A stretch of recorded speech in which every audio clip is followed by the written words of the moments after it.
Okay everyone, welcome to this quick tutorial on how to make items using the SOB Jade Devkit. So your starting point is going to be this link, which will be in this video's description. You're going to go to this link to get the kit.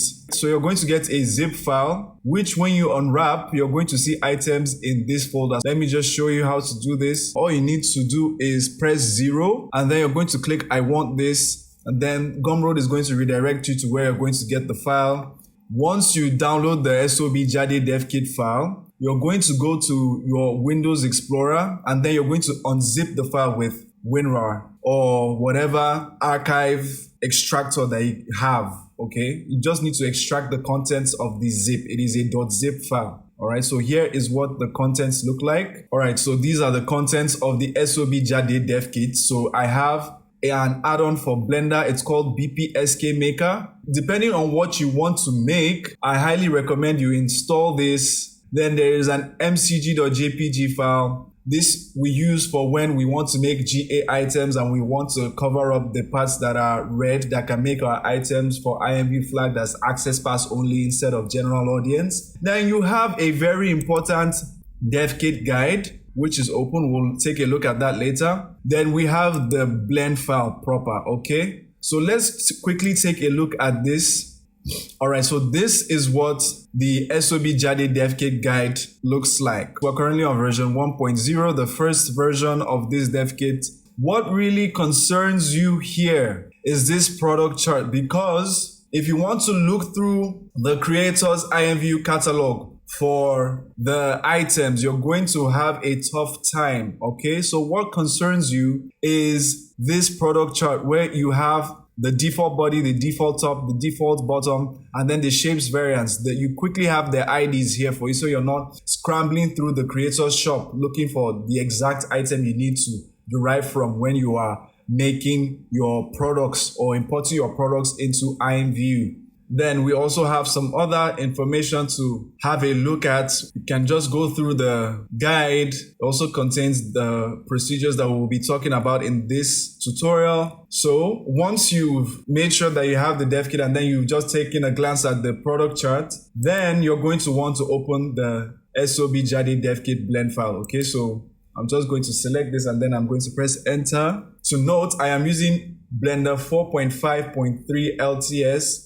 The kit was made with Blender 4.4.3 LTS, so it should work effectively with versions of Blender starting from Blender 4.4. So if you have a previous version of Blender, let's say 4.2, 3.6, it may or may not work properly. So you might want to upgrade your Blender version if you are having issues. If you haven't yet installed the BPSK Maker add-on, you're not going to see this panel. So the first thing you're going to want to do is actually install the BPSK Maker add-on. So how do you do that? You're going to go to Edit, then Preferences, then you're going to come to Add-ons, and then you're going to come to Install from this. When you click this, all right, it's going to open your Windows File Explorer. All right, and as you can see, it just took me directly to where my SOB Jade Devkit folder was, so I can install the add-on. So I'm going to double click this add-on. In your case, you're going to double click this, or you either click this, then click install from disk. But since I've already installed mine, let me show you where it is. It's called, actually, the full name is Bone Physics Shape Key Maker. All right, so that is BPSK. So this is mine, it's installed. All right, so when you click yours, it's just going to also install it for you. And then you should be able to see this panel, which is very important for us. So in this tutorial, I am going to be doing everything in Blender, all right? Maybe later on, I'll do a version where we go from Marvelous Designer to Substance Painter, then to Blender. But in this specific tutorial, I am going to do everything in Blender. So if you have just Blender, which as of today is free, then you should be able to follow along accordingly. Then for those of you, right, who are texture makers, there will be layers eventually for the SOB Jade Body. this tutorial is geared towards those of you who will be making mesh clothing, 3D clothing for the SOB Jade Body. So what is my first step? Okay, so let's call this section of our tutorial the modeling section of this tutorial. Before we begin, I feel like the definition of what modeling and when it comes to 3D is important, okay? Any process, any action that you take towards creating an object in Blender or in any 3D software, right? That's modeling, all right? To create an object in 3D is modeling. So if you are familiar with Blender, you should know that the easiest way to model something or a starting point to model something is Shift A, then you add a mesh, okay? Then you add a cube. So I've effectively modeled a cube, okay? If I come to the cube and then I press Tab to go into edit mode and I select this face and I press I to insert this face and then I extrude this downward, I have still modeled something, okay? I just enhanced this cube to fit what I wanted it to look like more, which looks more like a tissue box now. But obviously we're not going to be leaving our product at this, so I'm going to come back into object mode by pressing Tab, and then I am going to have my object deleted by pressing X, then delete. So what we want to do, we want to model clothing for the SOB Jade Body. So how do we go about that? In Blender, we have what's called physics, okay? So you might have heard of Marvelous Designer, which is a 3D program where you can easily model realistic clothing, but you can do similar actions in Blender with the same sewing and avatar collision setup. Okay, so that is what we're going to do.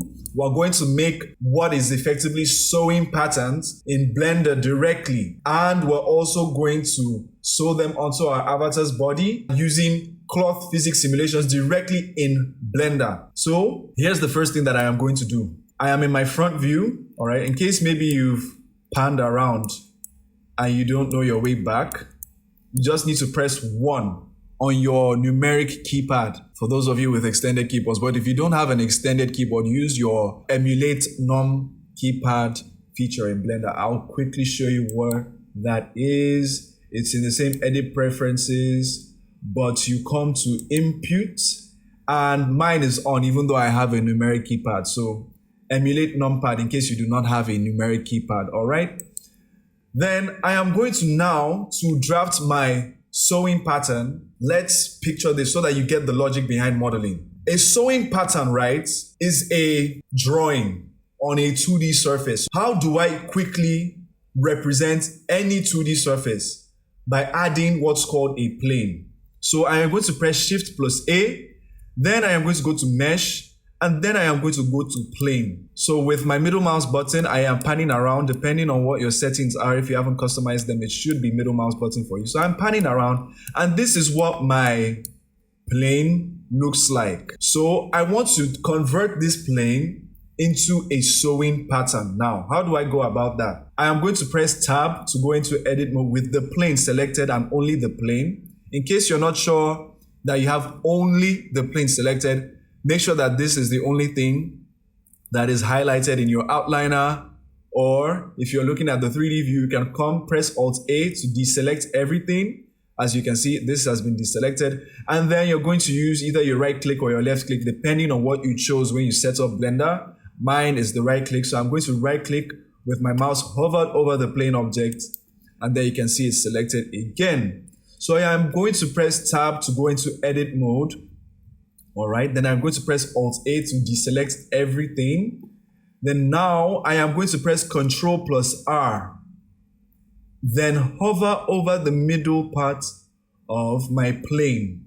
What am I doing? I am now adding what's called an edge, a middle edge at the middle of my plane. Why? You will see very soon. I am going to click at the middle of this plane, effectively dividing my plane into two. So don't worry about having the measurement precise, okay? Let me quickly undo that. When you press Ctrl plus R, Blender automatically snaps into the middle part, okay? So if you just click at that middle part, or after clicking, you just let go by right clicking, then it's going to snap back to that middle part. If you want to add more than one, so let's undo, you press Ctrl+R again, but this time you scroll up. So now it's divided the plane into 3. I scroll up again, it's divided the plane into 4. But I just want 2 parts. As I said, we'll see why very soon. So I'm going to click, and then I am going to right click to let that go so that it's back into the middle. And it has effectively divided my plane into 2 parts, but not exactly has the division been completed yet. All right. What I need to do now, because I only want to work with one side of my plane. So what I am going to do now is I am going to select this one. As you can see, I first clicked here. This is called the face select mode. We also have the vertex select mode and the edge select mode. When you want to select a vertex, like the corner pieces, like this one, that's what you use. When you want to select a line, use the edge select. And then when you want to use the face, you use the face select. So I am going to use my face select mode, and then I'm going to select this left face for me. And I am going to press X on my keyboard, and I am going to click faces. So this is the delete menu. X brings up the delete menu, and I want to delete just the face, okay? And then I have just one face left. So I'm going to press tab to come back into object mode, and then I am going to add a modifier, all right? So this is where the modifiers are, this wrench symbol. I click add modifier, then I'm going to click search, and then I am going to search for what's called the MIRROR modifier, the mirror modifier, okay? And my plane is back, but not in the same way that it was initially. So if I come back to edit mode now, you see 2 planes, but if you try to select this one, you can't select it, but you can select this one. And why am I doing it like this? So that when I make changes here, so let's say I want to pull here out, I'm going to press G to move this, and then I'm going to press X to lock it along the X axis. You can see it also pulls out on the other side because of the mirror modifier, okay? Before we even continue with drafting our pattern with this flat surface, I want to also employ it to enable the clipping option. Now let's see what it does when it's not enabled. I can select this face, and then I'm with my G to grab, which is to translate, which is effectively to move. I am going to press G, then I'm going to press X to lock it along the X axis so that the translation is just along the X axis. Then if I move it, you can see there's a separation. But because we are drafting a sewing pattern, naturally we do not want that kind of separation. So I'm going to press Ctrl+Z, and then I am going to click my clipping. So now when I try to move this face away, you can see it's just flattening out the rightward edge instead of moving away. So I recommend having this checked. And now let's go fully into our pattern drafting with this plane. So the first thing that you're going to do is, because you generally want your pattern in front of your avatar's body and not underneath its feet. So to get it to that position in the first place, you're going to select everything by pressing A. Then you're going to press R, X, 90. All right, so just take that in. Let me do it again. R to rotate, then X to lock it along the X axis, then 90 degrees to raise it up by 90 degrees. Now I am going to use, remember the key for translation, that is G, then Z to move this upward. All right, I am going to move this upward, and then G also, but now this time Y to move it forward. And then I press 1 to come back to my front view. And now you can see that we have a better base for drafting our sewing pattern. So all I need to do now is changing between the modes, the select modes as desired. I am going to make this into a sewing pattern. So what you need really for drafting your sewing pattern is your loop cut tool, which is, as we said earlier, Ctrl+R, because you're going to need to make more vertices and edges. Then also you want to be conversant with your select mode, so you can pull vertices, faces as desired. So I'm going to use my edge select now, then I'm going to pull this out, G, then X, then with this edge, G, then Z. So Z goes upwards, Y goes forward and backward, X goes side to side. Then I am going to bring this one up a bit because I want to make just a top. Then I want to use another tool. But before I use another tool, I am going to add 2 loop cuts. So remember, loop cuts is Ctrl+R. So I'm going to increase my cuts to 2 to divide the mesh into 3 parts. So I'm going to click and then right click to release it so it snaps. And then this edge, I want to push it just a bit to the right side. Okay. Then I am going to use a new function. It's called E. And what that does is that it extrudes. So when you select an edge and then you press E like I have, then you move your mouse around, you can see that you are pulling out a new face entirely. But I want to lock mine into a particular axis. So I'm going to press Z so that my extrusion just goes strictly upward. All right. So now I can continue moving around vertices, adding loop cuts as desired. So this, I'm going to move up so that it forms more of a round neck. Then as you can probably guess, yes, we'll add more loop cuts so that we can really smooth out the round neck. All right, this one I will also move up just a bit. Okay, then now I will move this a bit down so that it looks like. Then I'll also move this down. All right, so let's move this one down as well. You can guess what I'm trying to make. I am trying to make a blouse. Then we'll add a sleeve later on. Okay, so I'm going to use G, then X to move this one around because the Jade body is a bit broad, so you need extra fabric for the body to be covered properly. So I am going to interchange. Okay, G, then Z, G, then Z, just to make a slight curved appearance here.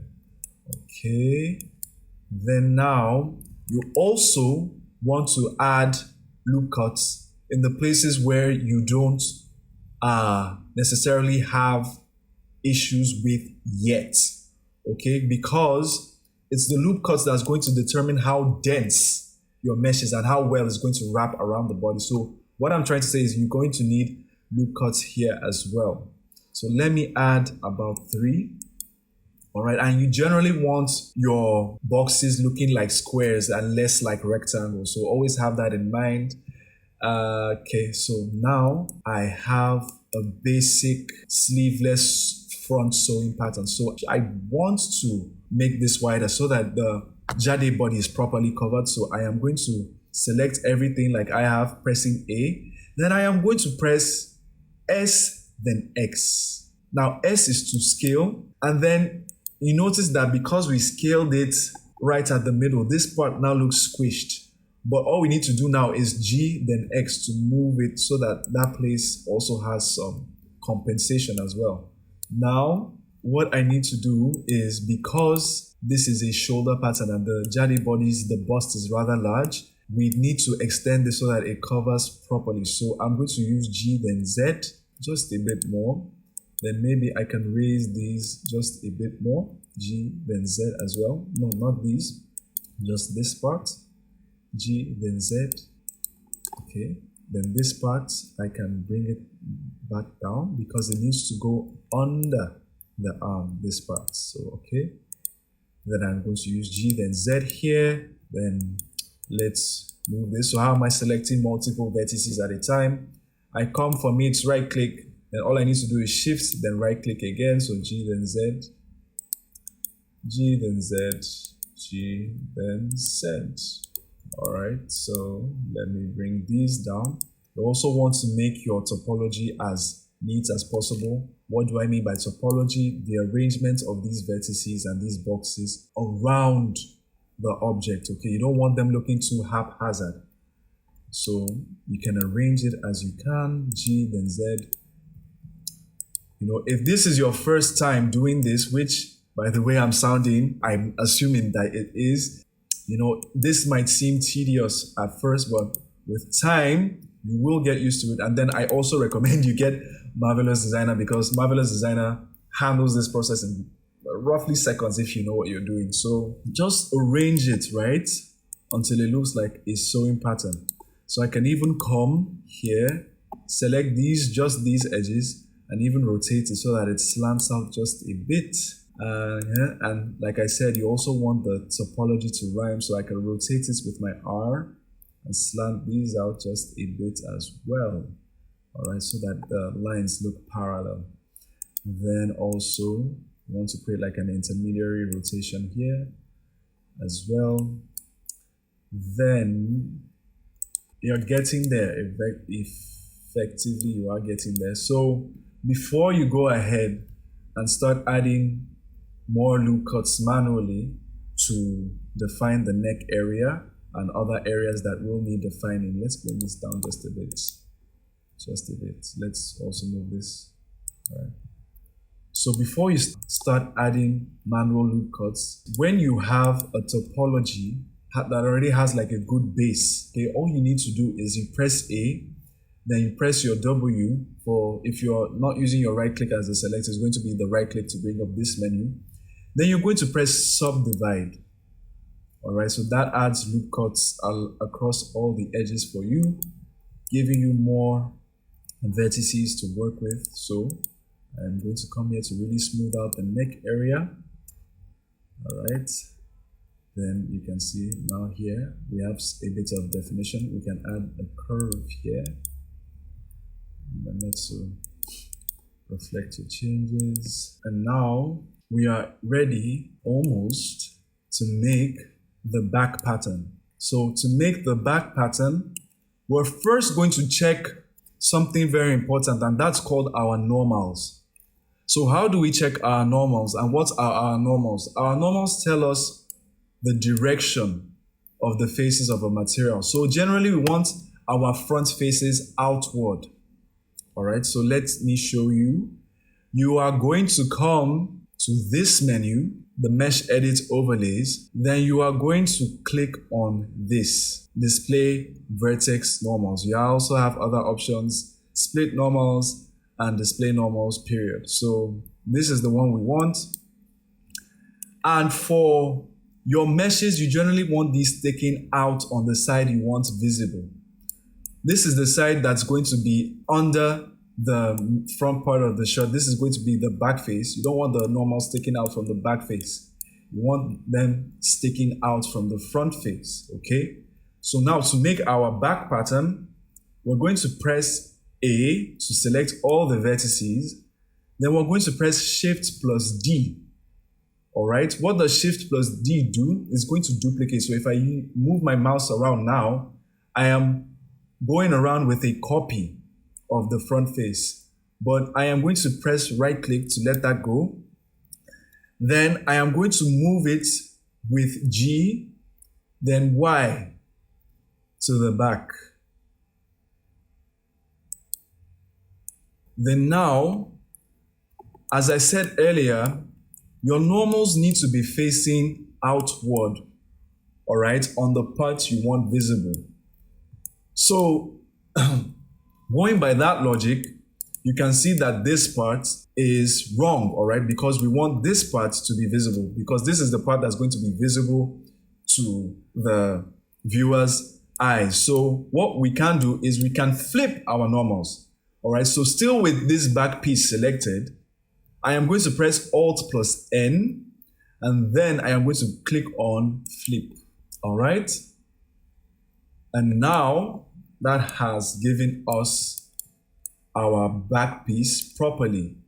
So the only thing we need to do now really is we're going to rotate this back piece just a bit because of the glute area that the Jade body has. So I am going to press G, then Y, then move this out just a bit.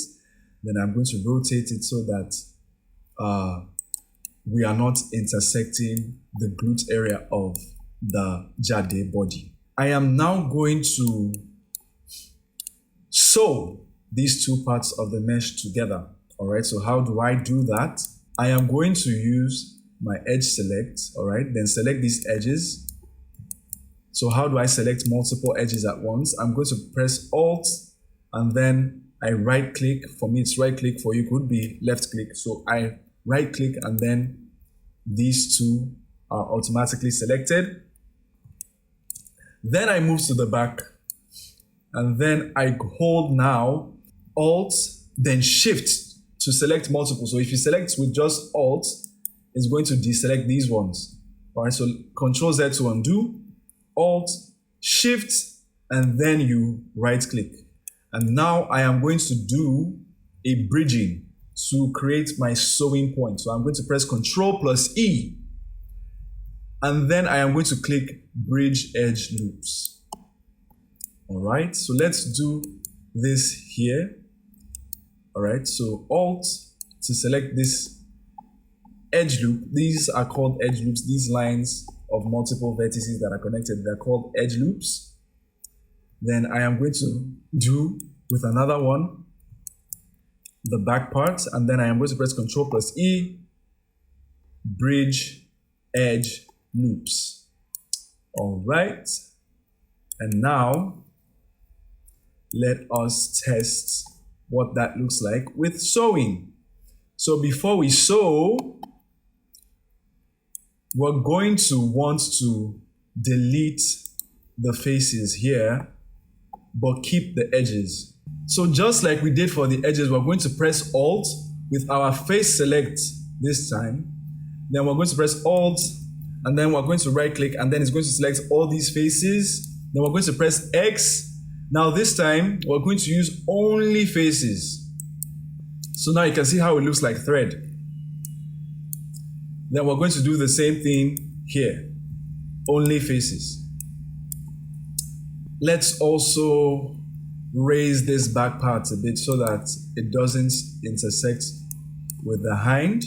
So how do I do multiple edits at once? Let's say I want to gradually move these vertices up without having to move them all up at once manually. We have a tool in Blender, it's called O. You press O and you can see, you notice this is going to bring up something that is called proportional editing. All right, so with my proportional editing, when I press G with that center vertex selected, and then I press Z to move it upward, you can see the others moving upward with it slightly as well. So this is another useful trick for you, but you do not want to overdo it.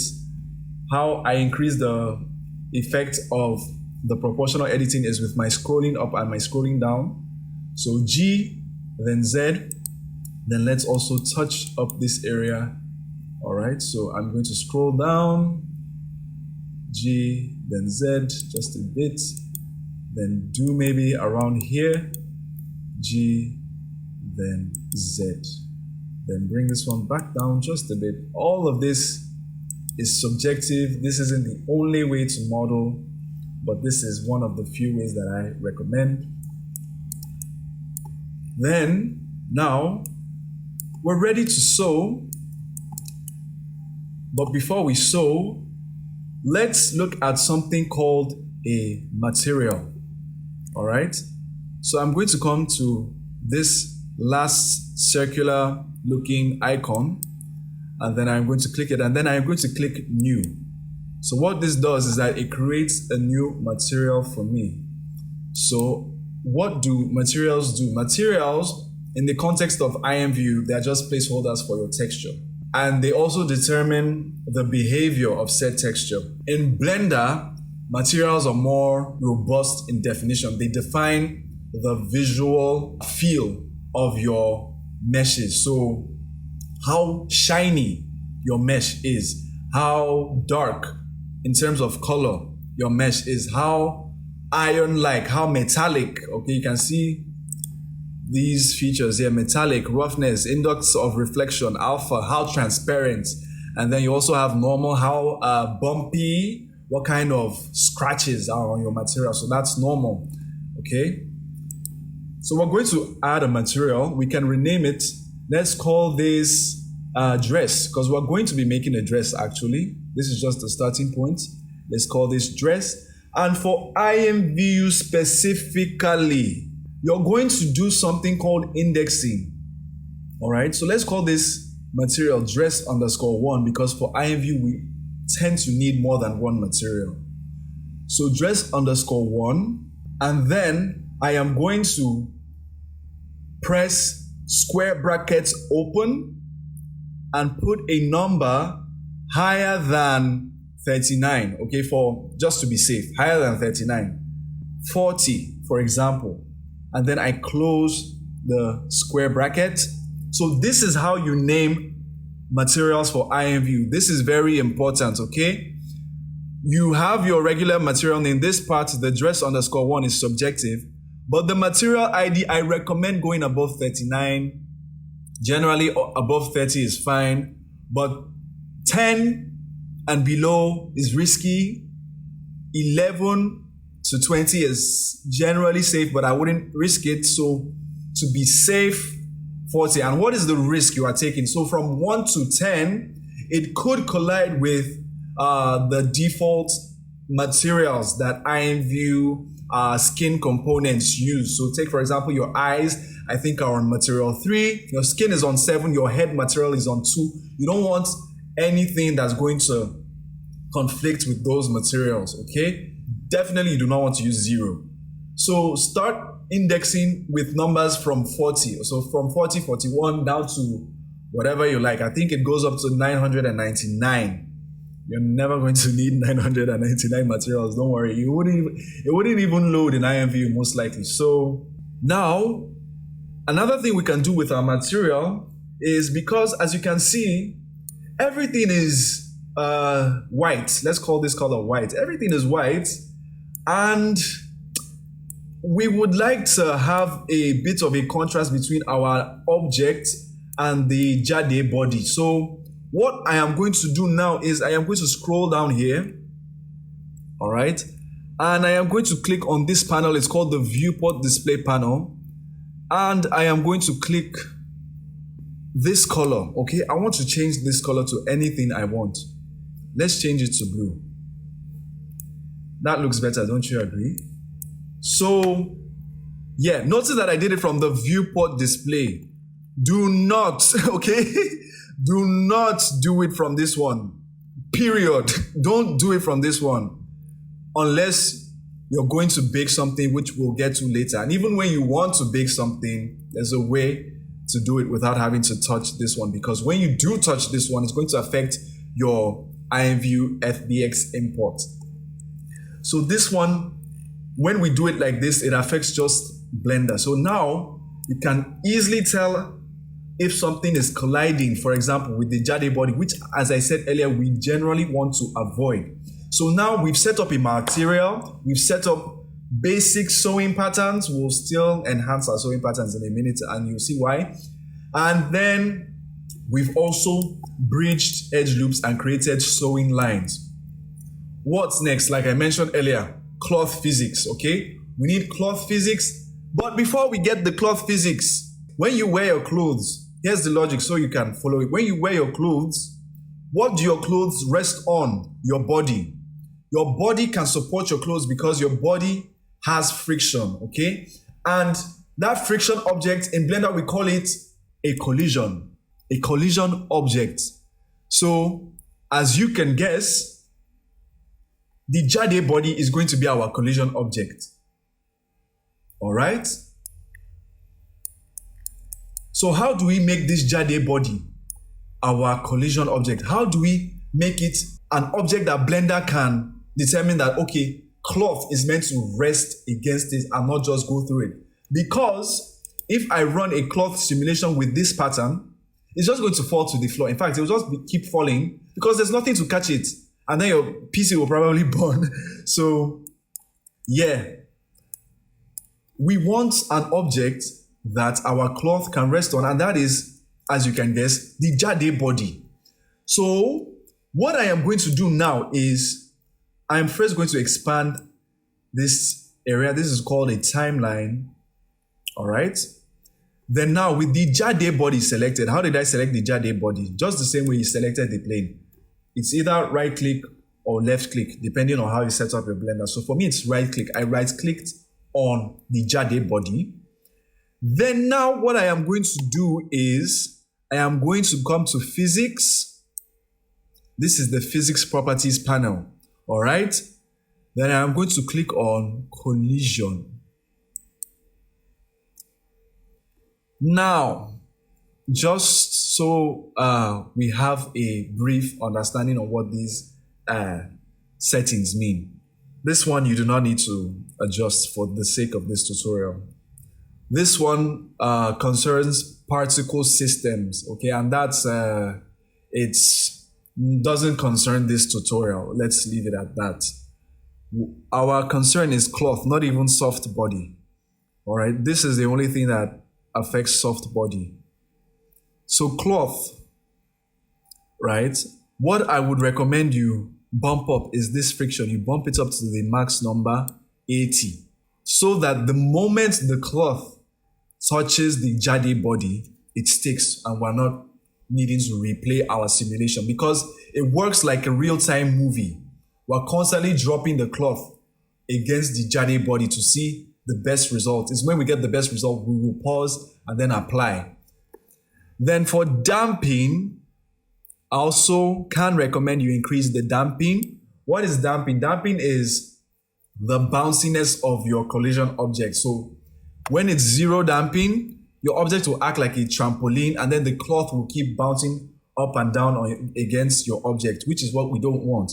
We want it so that once the cloth touches the body, it sticks. Then thickness outer is 0.02 by default, which is a good margin. All right. Thickness outer is the space that is going to be created between like the Jade body and your cloth eventually.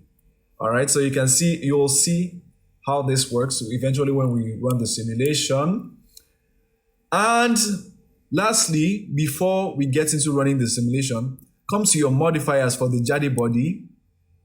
You can see it added a collision modifier. It also doubles as a modifier, but you'd want to adjust the settings in the physics properties. So you'll want to disable this one.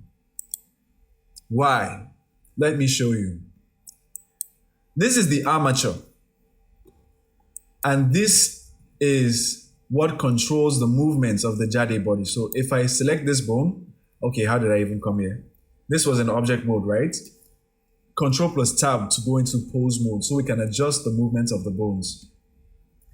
If I press R with that bone selected, you can see the Jade body is moving.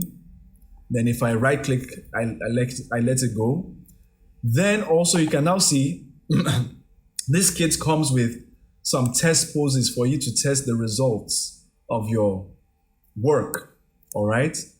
But because we don't want our cloth to also interact with all this posing, we are going to temporarily suspend the armature modifier from the Jade body by clicking this.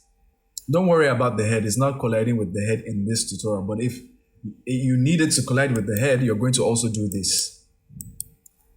All right?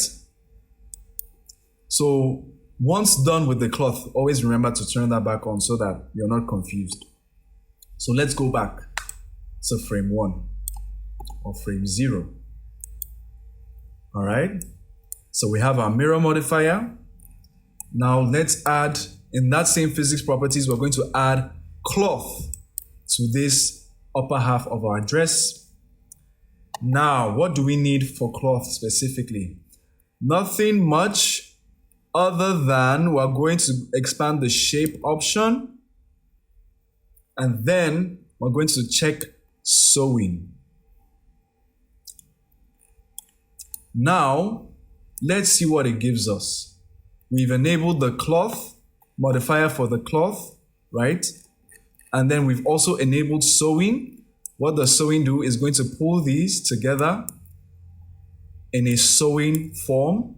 And then we also have our collision object. So always remember collision, then cloth. All right, so for cloth, what do you need to enable? Sewing. And then for collision, what do you need to check? The friction is high enough, and then the damping, optionally, that damping. And yeah, depending on what you want, you might also want to check this. But this, you don't really get a sense of it until after you've run like a test simulation. So let's run our first test simulation by pressing spacebar. Get ready, go. Now, would you look at that? It gave us a near perfect result right off the bat. All right. So in case your result isn't this perfect, remember that you can always, you can always undo. All right. So you can drag your timeline back and then play again, maybe tweak something, maybe tweak something in the cloth settings. For us, we don't need to tweak anything. These were the default settings, just work fine. But let me draw your attention to things like tension bending.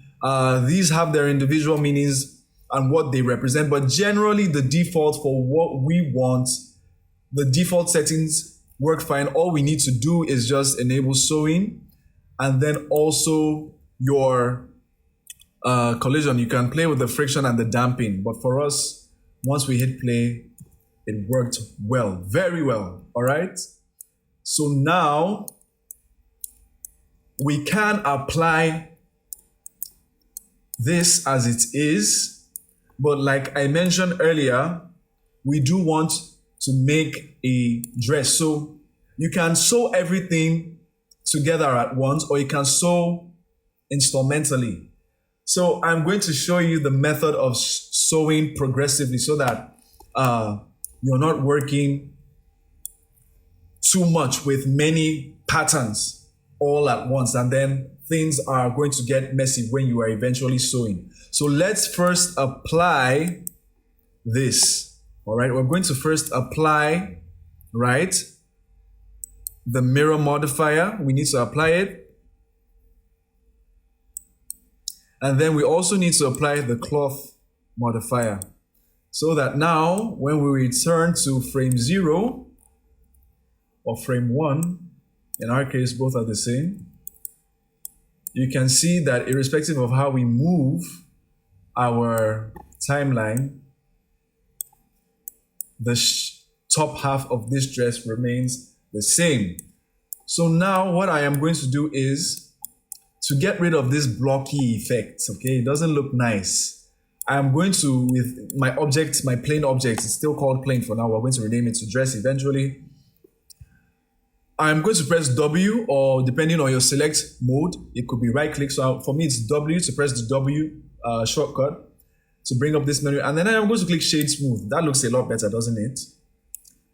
And then you can still see it looks a bit blocky, but we'll get to that after we've done the major parts of the sewing, okay? So now you can see that, yes, Blender pulled the parts together, but you can still visibly see the cracks. So how do we get rid of this? Very simple. We come back to tab to go into edit mode. We're going to select these edges, all right, with edge select, and then we select the opposing edge, the opposing edge loop. As I mentioned earlier, they're called edge loops. And then you're going to press Ctrl plus E again. You're going to press bridge edge loops again, but this time you're going to click merge, all right? And then you press Ctrl plus E again, and then you want to click mark seam. We'll get to why we're needing this seam later on. Let's do the same thing for the left edge or the avatar's right edge. You select this edge loop with Alt, then right click, select this other one with Alt and Shift, Control plus E to bring up the edge menu, bridge edge loops, and then because we've ticked merge before, that's going to be there by default. And then lastly, what do we want to do? Along the parts that we saw, we want to Control plus E again and mark seam. Let's do it for the upper half of the sleeve. Okay, so select, then shift select, Control plus E, bridge edge loops, then Control plus E again, mark seam. Select again, shift select, Control plus E, bridge edge loops, then Control plus E again, mark seam. All right. Okay, so now, I mean, yeah, it's okay. It looks okay, but you can agree that it can be better, right? Okay, so how do we make this just a bit better for the time being? We have a very nice modifier in Blender. It's called the subdivide modifier. Now, you recall earlier when we selected everything with A. Now you can see the right side because we've applied the modifier. The right side is now part of the mesh. When we selected everything with A and then with our vertex select, we pressed W and then we saw this subdivide.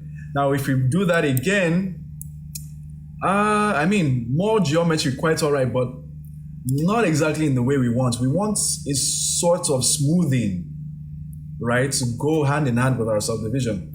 So it's better for us to use the subdivide modifier in this case. So I'm going to search for SUBD, subdivision surface modifier. How does that look?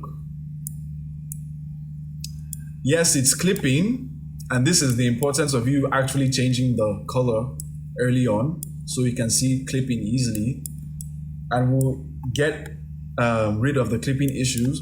But yeah, you can see instantly it even added more detail around here, which generally you want for realistic clothing when you're making it in Blender. So I am going to just apply this, all right? And then now let's quickly get rid of our clipping. With all we've discussed today, how do you think we can get rid of the clipping? Just think about all the things we've discussed today. All right, so yes, if your mind is going towards proportional editing, yes, but I'm also going to show you another method which is a lot more helpful. If at this point the normals, right, the indicator of the normals is distracting for you, all you need to do is just turn it off again. So let's turn it off. So yes, I am just going to use my vertex select and then click around here. I don't even need to see it. All right, it's just going to select something around there.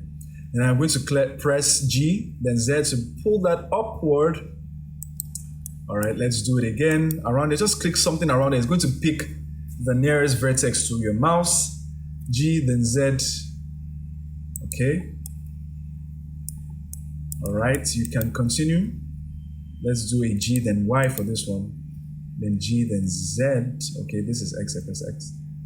All right, so just carefully. Okay, not too extreme. G, then Y. All right.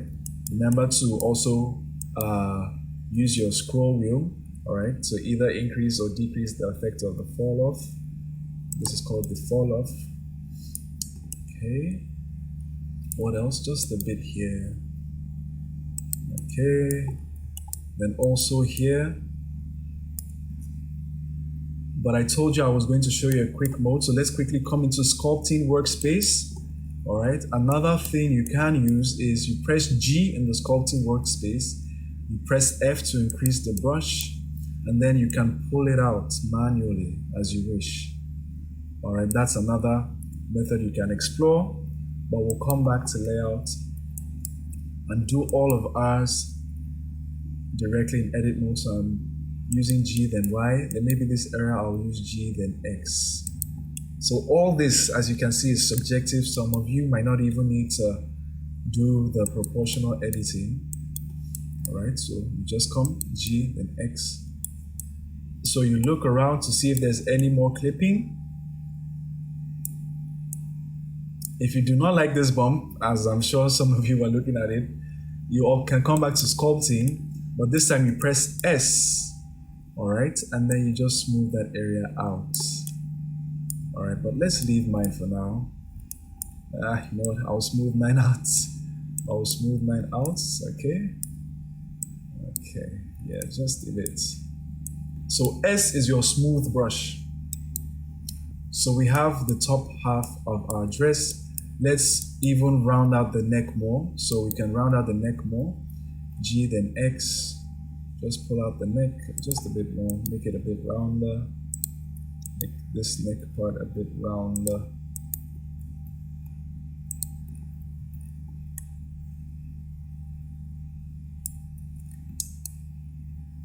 And now we can add both sleeves and, of course, since this is going to be a dress, the skirt part of the dress. So how do we add sleeves? Here's how we add sleeves. We're going to, with our vertex select or edge select, Alt, and then select this entire edge loop. So now it's all just one circular edge loop. And then we're going to press E, all right? And then remember, when we E, which is extrude, you can extrude along specific axes, but because the sleeves are angular, all right? All I need to do is just pull them out. Then maybe I can rotate them like this. So turn off your proportional editing when you're doing things like this. I recommend that. Then we're going to do the same. But someone will now ask, I want the same length across my sleeves. Fine, let's undo this. If you want the same length across your sleeves, you're going to Alt, then select both edge loops, E, then S, okay, then X. Et voila. Then you can use G and Z to bring them down. And then G, then Y to pull them back if need be. Then you can use S and X to pull them together again. If you do not like how wide these sleeves are, you can use S and then Y, S and Z, S and X, although S and X doesn't apply for this part of the sleeve. Or you can press S generally, okay?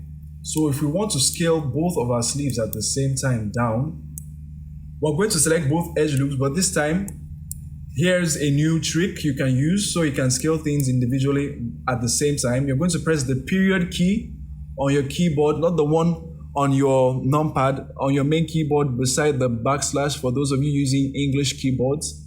Then you're going to press that and individual origins, S. So now you can see both sides are a bit more fit, and then you're going to press G, then Z to move them upward so that they do not clip. Then let's just scale them individually along the Y-axis to round out the sleeve just a bit more. Then, as you can guess, yes, we're going to add more edge loops with Ctrl+R on both sides. So let's add about what looks right. Let's add 5 cuts. Okay, let's add another 5 cuts here so that it's all equal. And then also, because you've added new geometry and then this is effectively a sewing point, you want to make sure that this is selected as a seam. Ctrl+E, mark seam. Do the same thing here, select that, then shift select the underpart. Ctrl+E, mark seam. All right, so you can see we have some clipping at the back, not to worry. All we just need to do is temporarily hide the Jade body. All right, select this and then shift select this. Bring it back.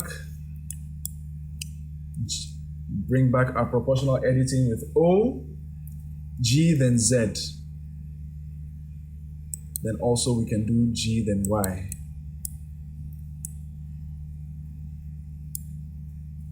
But the sleeve looks rather stiff, doesn't it?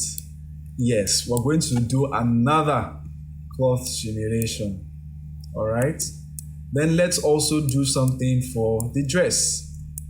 For the dress, what you're going to need is you're going to select all around the base. And then let's turn off proportional editing for this. We're going to press E, then S.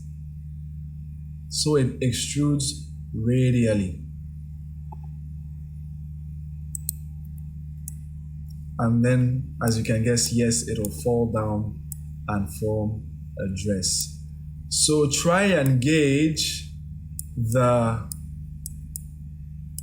the glute area of the Jade body, okay? So try and gauge that. So keep scaling with S until you feel like the fabric will cover the glute area properly. Now, if this looks a bit haphazard for you and you want a perfect circle, all you need to do is press 7 to come to top view. Then you're going to press these keys, Alt, Shift, and then S. And then you're going to press 1. And then you press Enter to apply. Now, if you want them all flattened, right, you wanted a flat circle kind of sewing pattern, all you need to do is press S, then Z, then 0. And now, our Jade body has a perfect circular round dress base, okay? So you might want to push some of the fabric towards the back because there's visibly going to be a lot more fabric at the front because of the glute area. So you can simply just move it backwards a bit, G, then Y. Just a little bit so that we're biasing the fabric towards the glute area. So I would even do that a bit more, but all of this depends on you. Okay, so also take note of what it looks like on the main view. And then now, we're not going to drag our dress down like this, no. As you can see, the cloth physics obeys the laws of gravity. So all we need to do now is scale this out just a bit more. And then maybe we move this back just a bit more still. Again, to cover the glute area properly. And then we're going to add edge loops with Ctrl+R. So add as many as you feel necessary. I'm just scrolling up until I'm getting roughly, like I said earlier, you want your quads to look more like boxes than rectangles as best as you can. So that's what I'm aiming for with my increasing of these loop cuts. So this is about 13 cuts I'm making here. So I made 13 cuts. And then also you'll want to put a seam here. All right, so we're going to mark that as a seam.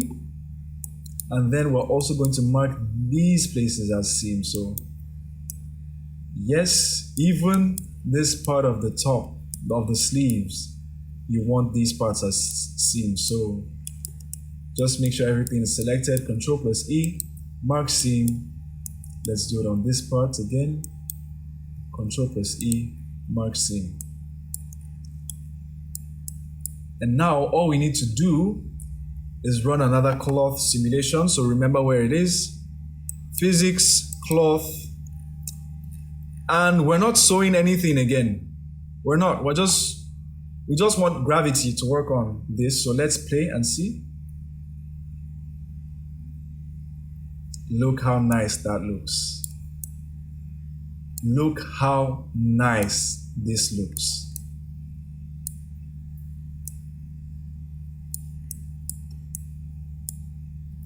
So what you can also do is, we've already subdivided.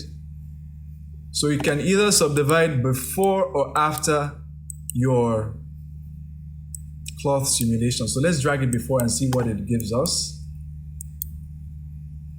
So when you do it before, it's going to run a bit slower depending on your hardware, but it's going to give you a lot more realistic results.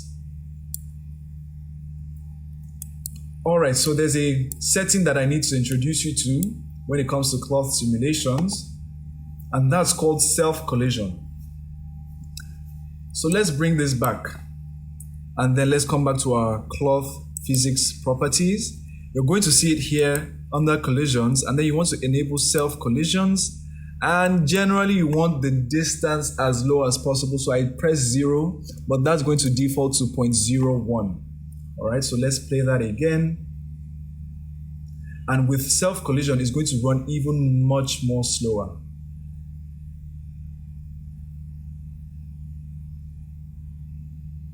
All right, so let it settle properly.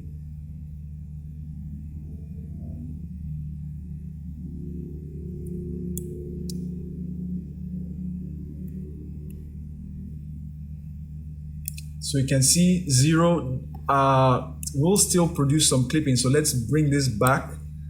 Let's maybe do like a 0.1, a 0.01.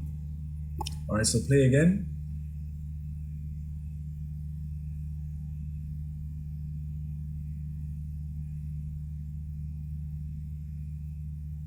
Yes, this looks a lot better. So let it settle down. Let it settle down. All right. So you can see all the extra detail that's subdividing before the cloth simulation added. So as we did earlier, we apply the modifiers in hierarchy. Okay. So if you had done your subdivision after the cloth simulation ran, you first apply the cloth, then the subdivision. But because we did ours before the cloth simulation, I'm going to apply this first and then second. So you always want to apply the first modifier first, okay? And now we have a dress that looks very beautiful. It's added extra detail for us.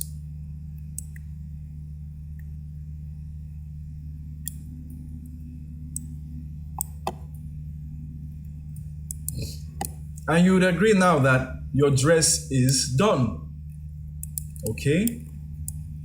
Your dress is effectively done. You can add another subdivision surface modifier, but you'd be overdoing it. So basically at this point, what you can get away with is manually smoothing out areas that are rough. So like this area looks a bit rough. We just need to come to sculpting with our S brush. We'll tone down the strength of our smooth brush with Shift and F. All right, just tone it down a bit, and then we smooth. Just look for areas that are a bit rough, but no other area is a bit rough really. And we are done with modeling our dress. So that is the first part of this tutorial. Okay, so if you are satisfied with the simulation, then all you need to do now is go to the next step, which is UV editing. Now you see all these seams we added. These are what are going to determine the shape of our UV maps. And what are UV maps? UV maps in 3D represent how textures will translate to our object. A prime example people give when they're discussing about UV maps is like candy wraps, okay? How the candy, when you unwrap it and then you flatten it out, it looks like a flat surface, but the wrap is going to wrap around the ball of your lollipop. So that's how UV maps work. And as you can guess, yes, it has its own dedicated workspace in Blender. So I'm going to come there, and then now UV maps and materials go hand in hand for IMVU. So what are we going to do? This might come off as information overload, but brace yourselves. For IMVU, currently, as at October 14th, 2025, we have a max working space of 512 by 512 pixels. All right, so generally that is big enough, but not quite. Okay, so because we do not want to compromise on detail eventually when we're making our textures, we're going to give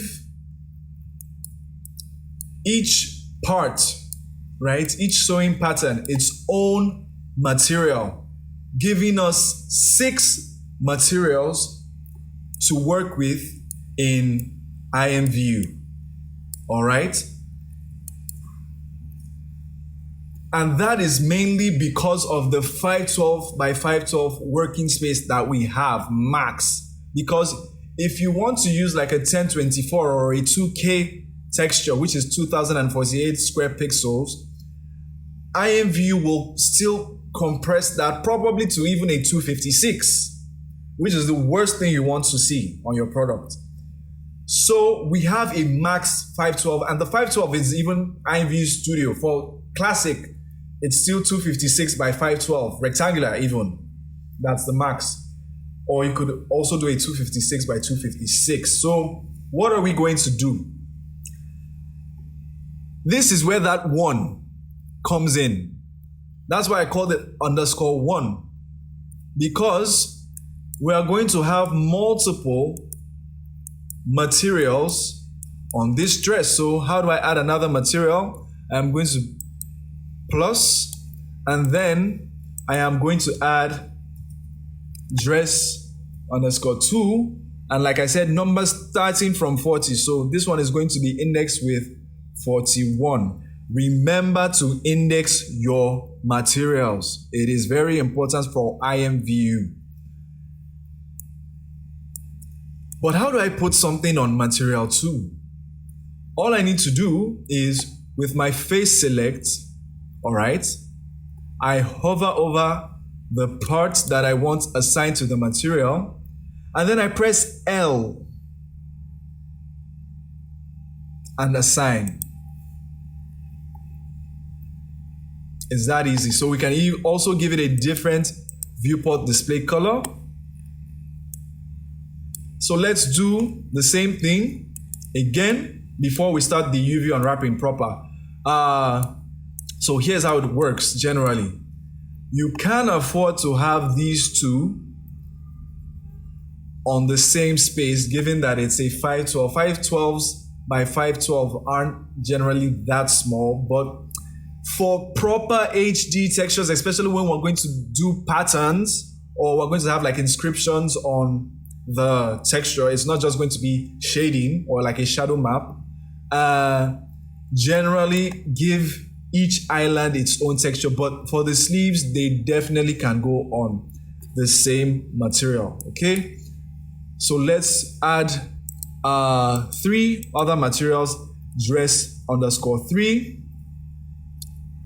42. Remember to close that so it's indexed properly. Dress _4, 43, and then dress _5, 44. So let us assign this front part of the skirt half to 3. Then we change the display color a bit. Then we assign the back part to 4. We change the display color a bit to help you see things better. And then both sleeves to 5. Change the display color a bit as well. Now, how do we unwrap?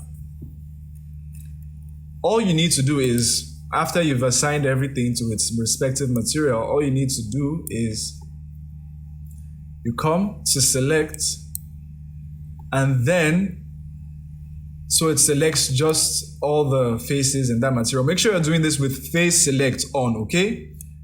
You're going to select all the faces in that material, and then you're going to press U in your 3D view, and then you're going to unwrap angle base. Now there's conformal, there's minimum stretch, so they have their respective meanings, but generally what you want is angle base. So you click this.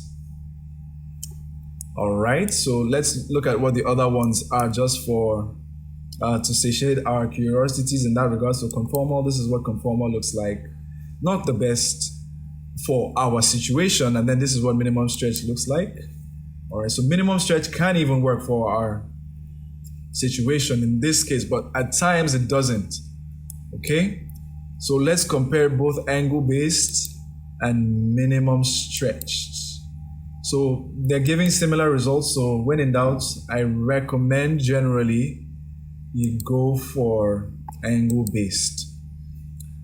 Then now, this looks nice, but for those of you who are familiar with texturing, you're going to imagine that it's going to be a bit of a hassle texturing something like this. Maybe you want to draw a pattern on this.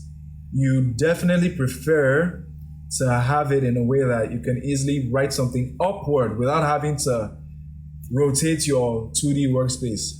So let's help the texture artist by rotating this. So I'm going to come here and press A. All right, so I pressed A to select all the vertices. And then I'm going to press R and 90. Okay, this is good, but as you can see, it's coming out. So does this square mean anything? Yes, it does, especially for IMVU. I talked about this in my UV editing tutorial earlier this month, but generally for IMVU or situations where you do not want what's called tiling, you want to have this checked, constrained to image bounds. Then, now, how do I put this in within the image bounds? You're just going to press G, and then it's going to snap to the image bound, but you can still see some of it is touching the bounding box, which you do not want. So you're going to press S to just bring that down a bit, okay? Just a bit, all right? So if you want to be precise, maybe you could bring it down by S, and then you could press 0.9. All right, so just bring it down by 0.9, but you don't want it too small. You want enough space covered. So 0.9 works anyway. So you press enter, and that is your UV map for the front part of the upper part of your dress. So let's do similar for the back part. So we're going to Alt-A to deselect everything first. Click on this material, select. Then we're going to press U, unwrap angle based. R in this case, right? If you press 90, in this case, okay, it's not going to work because we have this. So you're going to switch this on and off depending on what you want to do. So when you're rotating, just turn this off temporarily. So if we press R90, it's upside down. So we want 90 in the other direction, which is R negative 90, okay? Then you turn this back on, G, all right, and then S by 0.9, so that everything is in the is scaling uniformly, all right, so that you have a uniform scale value, which helps. Then let's do the same thing. All right, so unwrap angle based. So temporarily turn this off, R, then 90, then bring this back in, constraint to image bounds, S, then 0.9.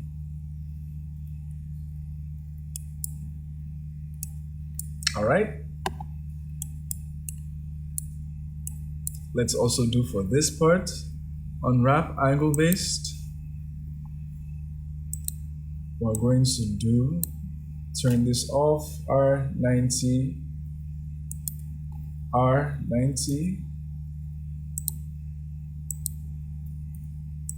S by 0.9. If 0.9 is a bit too small, you can change the number. I'm just using 0.9 so that everything has a default. Then you select these two, unwrap angle based, and yeah, we should rotate these by 90. But first check that the upper half of the sleeve is what's on top. So you can use your, okay. All right, so yeah, this isn't what we want. We want the upper half on top. So we're going to rotate these by 180. And then we're going to G, constraint to image bounds, and then S by 0.9. You can just select these vertices and move them up, so because you generally don't want your meshes, or your UVs, to touch each other or touch the bounding box, so that it doesn't give you those weird black lines in your textures. Okay, and we're done. And we are much done with baking or UV unwrapping. So what have we done? We've modeled, we've added materials, and now we have UV unwrapped. So what's left generally is we want to then texture and weight paint. So you can do the texturing before the weight painting, or you can do the texturing after the weight painting. So because texturing, right, I want to really go into texturing so that you understand it, because we have 3 textures on IMVU ever since like 2021: normals, shine, and your base color. They also have emissive and all that. So I want to really give texturing its space. Let's first do the weight painting. Now we're going to remember that armature we disabled. We're going to enable it back. And then now, when we select a bone, you can see that the arm moves, but we also want the dress to move. So how do we do that? Simple. For this version of the Jade Body, all right, so there are 2 versions. For this version of the Jade Body, the other version will have a separate tutorial, although there are similar tutorials for it already. But for the default version of the Jade Body, what you need to do simply is you're going to first select the body, then you're going to shift select the dress, all right? And it's high time we call this dress. So let's just call this dress. Dress, yeah, dress. So we first select the body, then we're going to shift select the dress, Control plus Tab to come into weight paint mode. Now, before we get into weight painting, we're going to scroll up to click on Tool, and then we're going to check these options. So we want Auto Normalize and Multi-Paint checked. And then we also want Zero Weight Paint overlays. We want this active, and then we want the wire to be shown. All right, so always have these as your default settings when you want to start weight painting. But we're not going to really need to manually weight paint in our case, as you probably heard. No, all we're going to do is we're going to go weights, transfer weights, and then we're going to change the vertex mapping to nearest face interpolated, and the source layer selection to by name. Then we press Ctrl plus Tab to come back into object mode, select just the dress, add your modifier. This time what we're adding is the armature, so ARM, armature.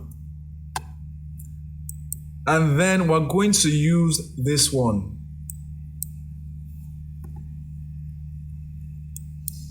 Now, when I move, our dress also moves. But you can see it's a bit blocky. This doesn't look nice, does it? So here's what we're going to do. We're going to undo the rotations we just did. Let's move it to our timelines to a point where we can really see the damage that our dress can do. All right, so you can see all these blocky parts. Yeah, all these blocky parts, they don't look nice. You can let them go. I mean, weight painting is subjective. If they look okay, so you go ahead. But for me, what I'm going to do is I am going to press Ctrl plus Tab, weight paint, all right? This time I didn't shift select anything. I'm just Ctrl plus Tab, only the dress is selected, okay? What I am going to do is I am going to click on this vertex selection mode, okay? I am going to press A to select all these vertices. These represent your vertices, but in weight paint mode, right? So when they are glowing like this, that means you've selected all of them. What do I now need to do? All I need to do is I need to click on weights and then smooth. But you saw that this part smooth, but not everything. That is because we need to select all groups. Okay, nice, but can I do this again? You can either smooth manually again or just change the iteration to like maybe a 4. Exactly. So as you can see, if you deselect everything and then you put this back on bone mode, you can see it looks a lot smoother now. But after smoothing, it's very important you do something else, and that's called limiting total. So this is another point you should take note. IMVU now, before apparently it didn't, but now, IMVU uses what's called 4 bones per vertex. That is, as you understand, right? Let's come back to vertex select mode. As you understand, this is a vertex, right? As you understand.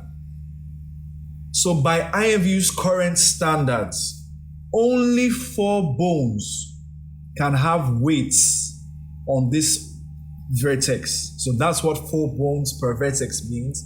But before you start stressing over, let me start checking the bones and the vertices manually. No, do not do that. Simply all you need to do is come to weights, limit total, and you are done. So you can see it's going to undo some of the smoothing you did, but generally it works fine. Generally it does work fine enough. Okay. And then you want to come back into object mode with Ctrl plus Tab, object mode, and you are done. So you can play with the bones in pose mode. All right, so just move this, see how it moves, whether you like it or not. There are some glitches you just have to bear with, okay? There are no getting rid of certain glitches. So, yeah. You just move your bones around, really. Yep. There are certain clipping issues that are bound to happen, all right? But those tend to be on extreme poses. But for the most part, just you doing the transferring weights, the smoothing, and the limiting of total, very important. You're good to go. So all what's left now is to texture our dress, because yes, we're seeing very pretty colors, we're seeing very pretty shading, but none of that is going to translate into IMVU directly. All right, so how then do we transfer the beauty of our dress, the shadowing? Because let me show you how it's going to look in IMVU. Watch this. This is it. This is what it's going to look like in IMVU. Period. All right, it's not even going to have the colors. No, it's going to have where is that texture, right? Okay, so it's still giving us this, but generally it's just going to be a white and flat surface, which is generally what you do not want. So what you want is, let's put this back on material and matte cap. You want to do what's called baking. And generally we do our material setup, our more like complex texture setup in the shading workspace. So let's go to the shading workspace in Blender, which is right here. You might be tempted to go to texture panes. Please don't, unless you know what you're doing and then you are intentional about painting textures, okay? But in our case, no, we are going to do just basic shading. And for our shading, I am going to use a pattern. So before we even get to the shading, let's first make a simple pattern in GIMP, which is another free 2D image software, but whatever. I think you can even do this in Paint, but I'm using GIMP specifically for a specific feature. So let's go to GIMP. Now I have GIMP open. I am going to come to File and then New. And I just want a small picture, really. I want this to be maybe, what is a unit of? Let's do this 128 by 128 pixels. All right, so that's rather small, but I just want a motif, all right, for my pattern. So in GIMP, I'm going to make a new layer, and I just want a simple polka dot pattern, okay? So with my ellipse tool, I am going to make a simple circle, holding Shift, right? And then if I want to be mathematical about this, I am going to make the size, okay, the size now is 1, so let's do 64 by 64. All right, or let's do a 60 instead so that the borders, or a 50 even. Let's do a 50. Okay, so that the borders, and then if you really want to do the mathematics, right, you can eyeball it. Most times I recommend eyeballing it, but if you want to be mathematical and precise, you could do 128 minus 50, which gives us 78. So, and then 78 divided by 2, that is going to give us 39. So you can put this at 39 and 39. So it's directly in the center of your piece. And then you're going to use your buckets and fill this. Okay. Then the next thing you are going to do is you're going to duplicate this layer. And you're going to come to Layer, Transform, Offset by Width and Height, and OK. Then you are going to merge this down. All right, so you can merge visible layers, everything, so that everything is merged into one. And then this is going to be the motif for your pattern that you will use to generate the pattern in Blender.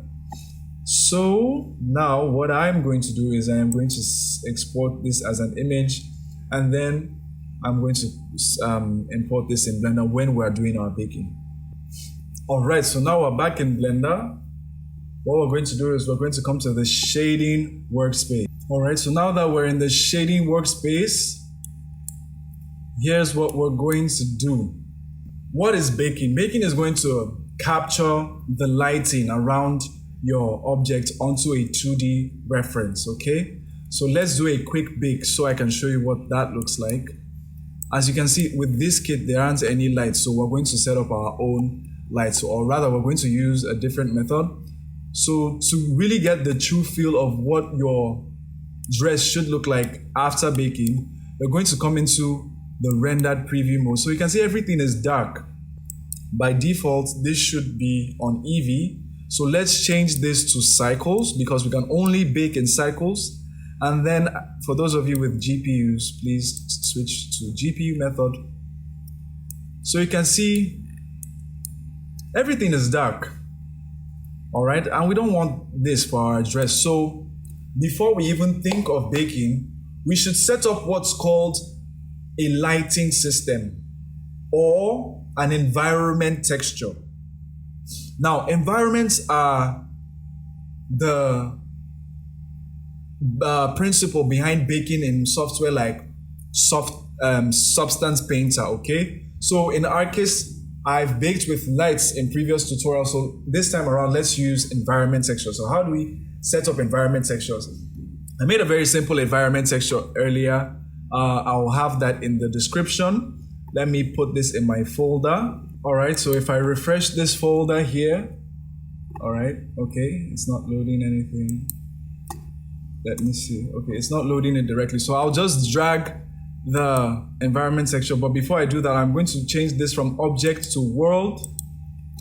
And then I am going to do Shift plus A. I'm going to type ENV environment texture. And then I am going to click O. And then now I can select this. So this EXR is the environment texture that I'm using. And then I'm just going to connect this to this. And then when we come back to, you can see it's a lot better, although we need to rotate it because as you can see, the light is on the sides, but we want the light on the front. So what I'm going to do is I am going to press Control T. Now, before this Control T to work, you're going to go to Edit, Preferences if you haven't already, Add-ons, and then you're going to search for Node Wrangler, and then you enable it, okay? Now I'm going to select this, and then I'm going to press Control T. And what do I want to do? I want to rotate this along the Z axis. So that's location, sorry. Z by 90 degrees. So that the shadowing is on the side and the main lights are in front. So you can agree that if we bake this, it's going to look a lot better than it would without just the gray background, okay? So now that's a very important step for you to do. Make sure you have either your lights set up or an environment texture set up. If you want to go the lights route, all you need to do is, let's disconnect this. You can add Shift plus A, light, and then you can add like an area. You rotate this by 90 so it's facing the object, or minus 90 in this case. And then you bring this out. And you can see there's some lights, but all you need to do is scale this up. And then you can increase the power a bit. So you do this with multiple lights, but for us, the environment texture works just fine. So let's come back to material preview, because you don't want to actually stay in rendered preview too much, depending on how powerful your PC is. Let's focus on the texture of our dress now. So I'm going to come back to object. All right. Then now, what do I want to achieve with this texture? Here's what I want to achieve. I want a polka dot base, right? So this is our polka dot. And a simple top half with maybe stripes along the sleeve, maybe. But I think the polka dot will show us what I want to show in this tutorial. So we're not going to stress too much about normals, because I want to show you how to make both your regular diffuse texture, your normals, and your shine maps, okay? You can even try and work in, what's the other one? Emissive maps. I don't think iridescence works with maps per se. Yeah, so we're just going to find something to make glow up. So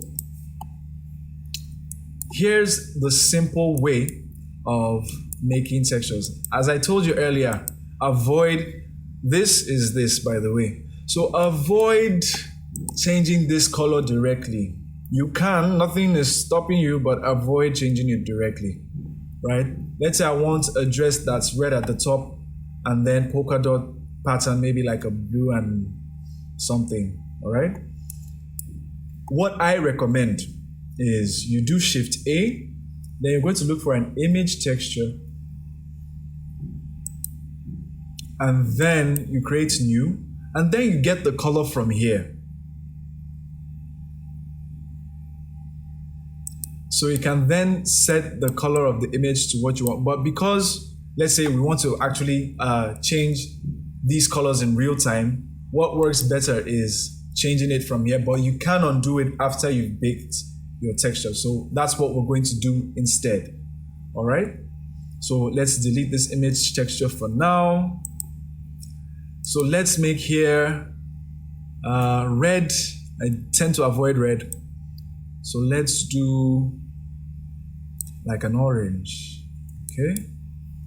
If you want a better sense of it, because the lighting in this default material preview can be deceptive. So if you want a better thing, what you can do is come here, change this to scene lights and scene world.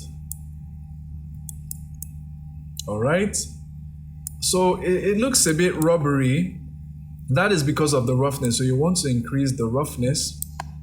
Then the color admittedly is a bit light, so let's make it a bit deeper and darker. Just a bit, all right? And then we can go ahead and have a quick look at what it will look like after baking. If your PC can't stand it, I recommend doing the previews directly in rendered preview. All right, so let's go and copy this color. Control+C. We can copy the whole panel, the whole principled BSDF. Come back to material preview and paste it here actually.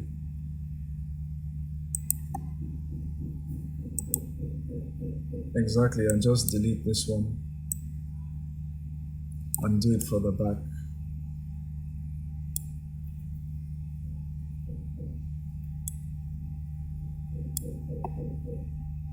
All right. So that is our first set of colors. Then for the lower part, like I said, I told you I wanted us to do motif. All right, so we connect this to the color. You can see it's just one big block. How do we tile this? Simple. Again, with this selected, Control-T. All then I need to do is I can have these selected and then increase them simultaneously to create the checker pattern I want. All right, so I can increase them a bit more. Just keep increasing until the polka dots are the size you want. If you are doing polka dots, depending on if you're even doing a pattern at all. This is just for example. But let's say, okay, I have it black circles, white background. I want white circles, black background. How can I do that? You don't need to go back into GIMP. All you need to do is you're going to press Shift A, invert. All right, invert color.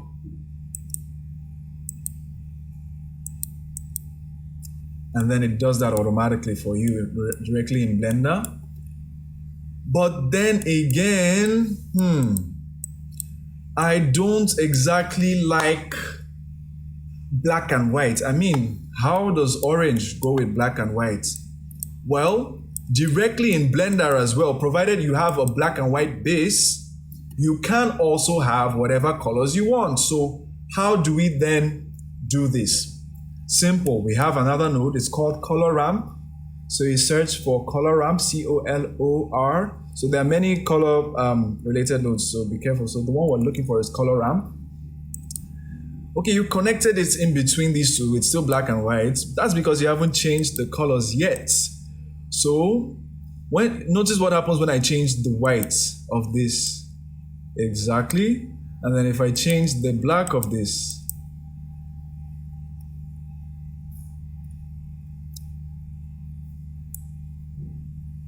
so you can see how that goes. So at times you don't even need to invert first. So let's try and see what colors can go with our orange upper half. Let's do like a cyan and yellow. Let's see what that looks like. So like a cyan, yellow circles. Let's try yellow circles with a cyan background. Just for display purposes really. All right, and let's have a look at what that will look like once it's rendered. Oh, very nice, like a rubber ducky thing. Let's maybe put this on green and then let's make it a bit darker. In the same vein, this can also be put in the roughness. So let's say you want the circles to be shiny and you want the background to be rough. Remember, right, that this was originally black and then white background. So when the white, right, when the roughness is white, that means when the roughness is at 1, it's going to be very smooth. But when the roughness is at 0, it's going to be very shiny, as you can see. I don't know if you can tell. Okay, because, yeah, exactly. So you can see it better that way. So what generally you want to do in that type of situation is you want to use a map when you want different levels of roughness between the parts of the texture. So you can connect that directly here. So you can see my circles are shiny, but my skirt part, the main part of my skirt, is rough. All right. So let's make this darker just a bit so that it pops out more. And let's make this a lot more saturated. All right, so let's come back to material preview. Let's say I also want to give my circles a bit of relief. All right, I want them to stand up like they were plastered on the skirt. Now, we've tackled something that deals with roughness, and roughness is shininess. It's just that it works the other way around, okay? When we're exporting, we're going to export what's called glossiness, okay, which is the mathematical inverse of roughness. So, and that's what you're going to use as your shine map in IMVU.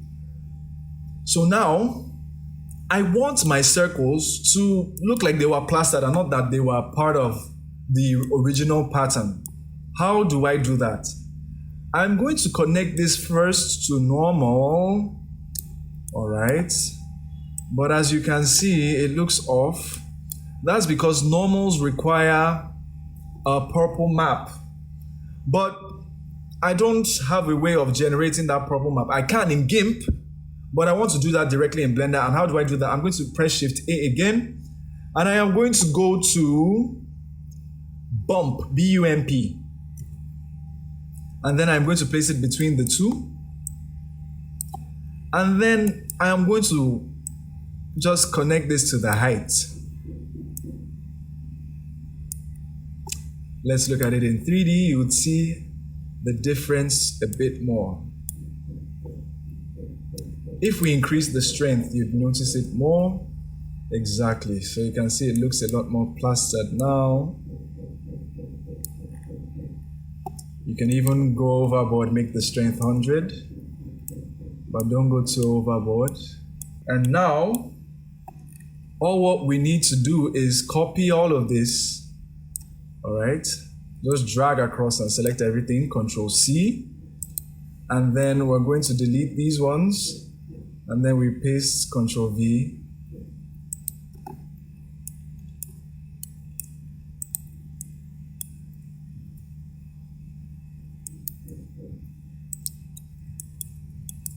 And we have our dress. So maybe for the sleeves, all we need to do really is we're going to copy the same principled BSDF as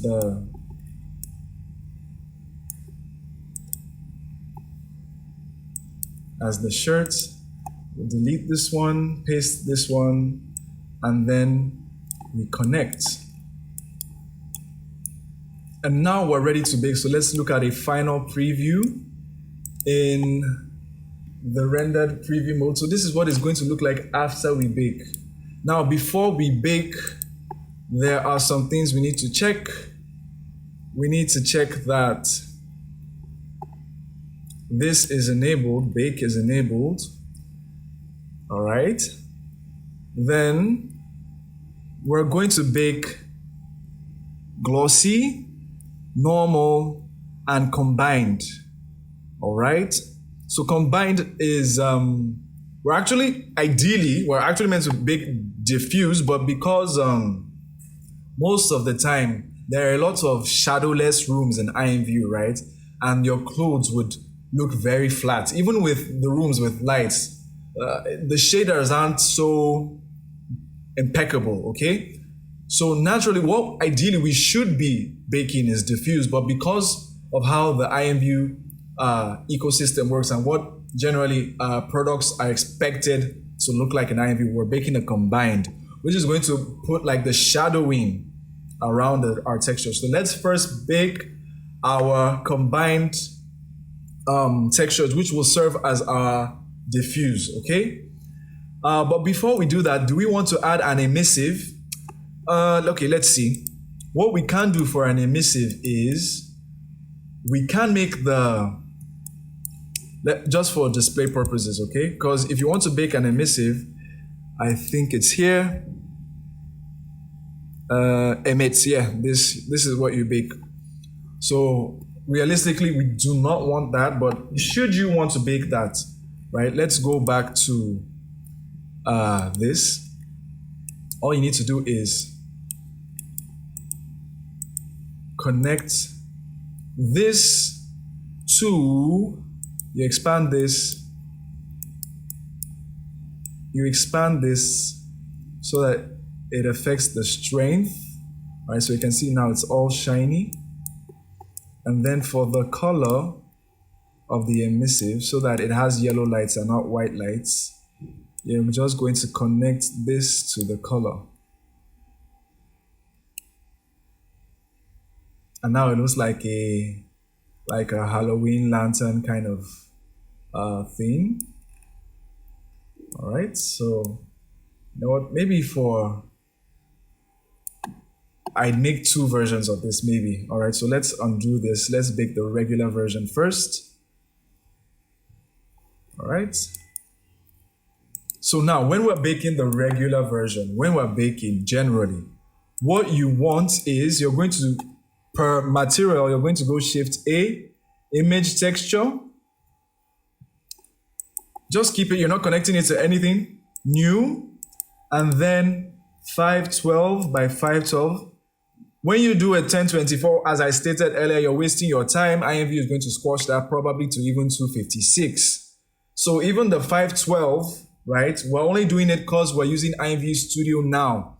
But if you are using IMVU Classic, you need to do 256 by 512. All right, so I'm going to do 512 by 512. Then I am going to call this dress 1. All right. And let's call this diffuse. Okay, let's call this diffuse. Then we do the same thing, but as a bit of a shortcut, what I do is I just copy, then paste, then delete this, then just dress 2, diffuse, or diff if you want to be. All right, don't connect it to anything, and make sure also that it is the only thing selected at this point per material. So let's do this again. Okay, dress 3, diffuse.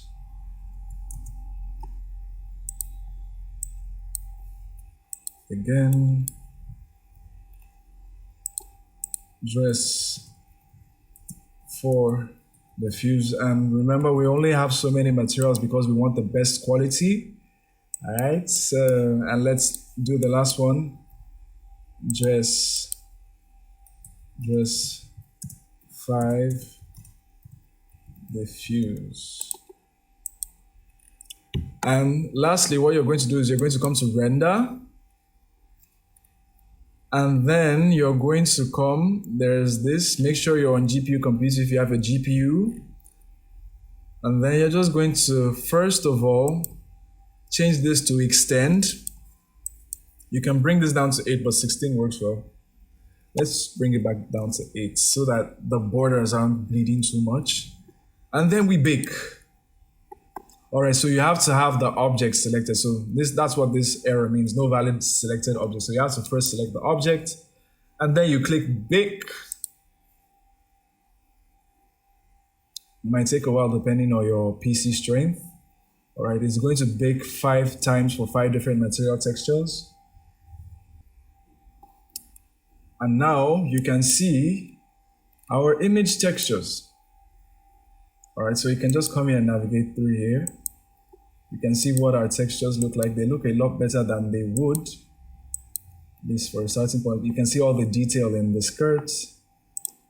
You can see all the detail in the back part of the skirt. And now when we come back to that same flat setting, texture, and then flat. So this is now what it's going to look like in IMVU.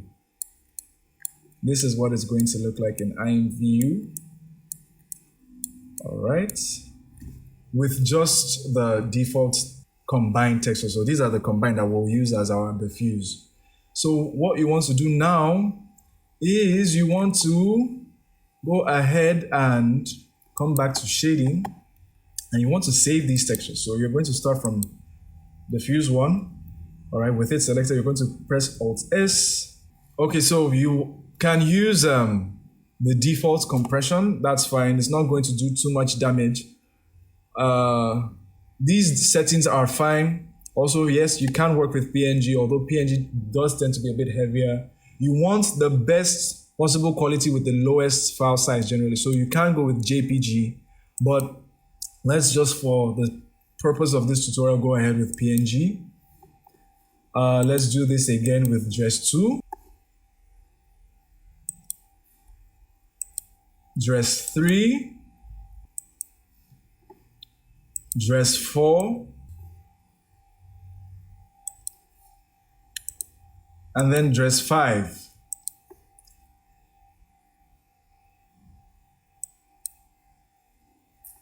So now let's go and bake the next set of maps, which are going to be our normal maps.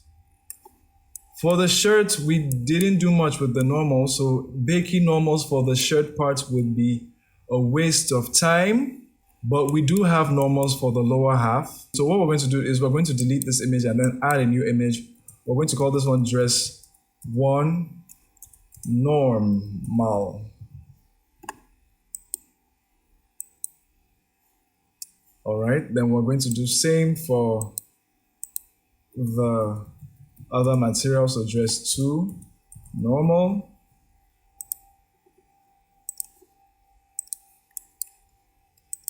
Dress 3 Normal, and make sure you're making new images and not renaming them, okay? Because when you press Alt S after just renaming, it's going to override the initial. Dress 4 Normal, Dress 5 Normal. All right, Normal. Okay. All right, so now, as you probably can guess, you're going to do bake, but all you need to do is change this to normal. So let us bake. So as you can see, normals tend to bake the fastest. Let's see if it gave us anything for Dress 4. Oh yes, it did. So you can see the tiny circle bumps. So you can see the tiny bumps. That's what we want. So we're basically using the normal for just save everything for fancy, but it's going to bloat your results at the end of the day. So I recommend just maybe saving the normals you need, all right, which are for Dress 3. So I'm going to press Alt S. And for Dress 4.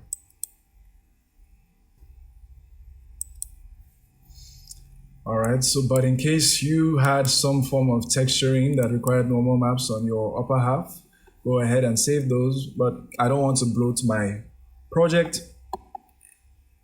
So if you come and look at this, everything is all purple now, just ignore it. That's because it works based on the latest added texture, okay? That's what this viewport looks like. We're also going to do the same thing for our, what's it called? We're going to do the same thing for our glossy. Okay, as I stated earlier, glossy is the inverse of roughness, all right? Because the more roughness you have, the less shiny. But because IMVU uses shine, right, meaning the whiter, the brighter, that is reflected with glossy. So let's bake glossy. So the same thing we did this time around, all of them have glossy. So dress 1 glossy, or you can call it shine since we're exporting to IMVU. Shine, dress 2, shine,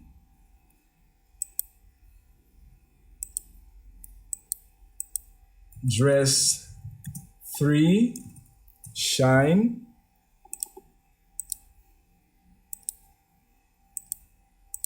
dress 4, shine. All right, and this one's going to have like variation. This is the one, I think the rest are just going to be grayscale, but this one's going to have the variation.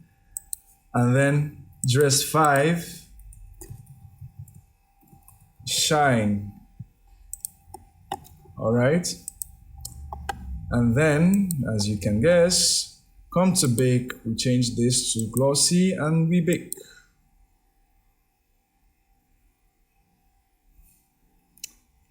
Yes, all right, so let's see. Let's start from let's look at what dress 3 shine actually looks like. So you can see all the bumps. If you don't want the shadowing affecting the glossy, you can remove these contributions. So let's remove the contributions and rebake. So I'm going to see what that looks like now. Let's go back to dress 3. Yeah, so it gives us a more accurate gloss map now. All right, so that it's not affected by the shadowing. So depending on what you want, you can remove these contributions, but or you can keep them. Maybe you don't want like the hidden areas to be as shiny. I mean, that works really. So yeah, that just depends on you and what you want to achieve. So eeny, meeny, miny, mo. Let's go with the one with the direct, because usually I do the ones without the direct. But let's have the hidden areas less shiny, okay? So let's bake that again. Yeah, so it even gives you like variation and all that. So let's dress 1 shine. So let's start saving. So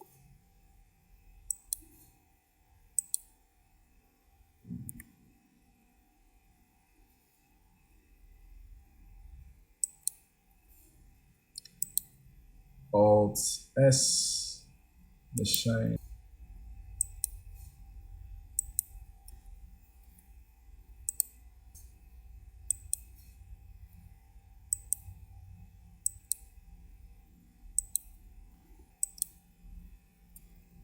Okay, and just for fun, let us bake the emission, all right? So we'll just have a quick preview. Let's do that on dress 3 and 4.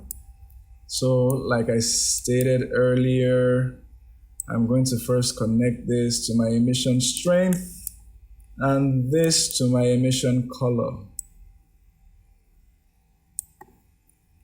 All right. And let's do same for, what's it called? Let's do this to emission. Yeah, exactly. We should move this way so it looks better. I'll call, no, not the alpha. You can bake alphas, mind you. can, but do we need an alpha in this instance? Okay, we'll also do a test bake alpha. Let's see if we can bake alphas really. Not here. Let's see if it's part of environment transmission, shadow position. Alphas work more like you're going to bake something like a diffuse. Okay, you're going to bake your alpha as a diffuse, which is your opacity in IMVU. And then I connect this. So just for fun, let's bake the opacity, the emission. Okay. I'll quickly rename everything so that we're not wasting too much time on something that doesn't matter. So dress 1, Emit, nothing there.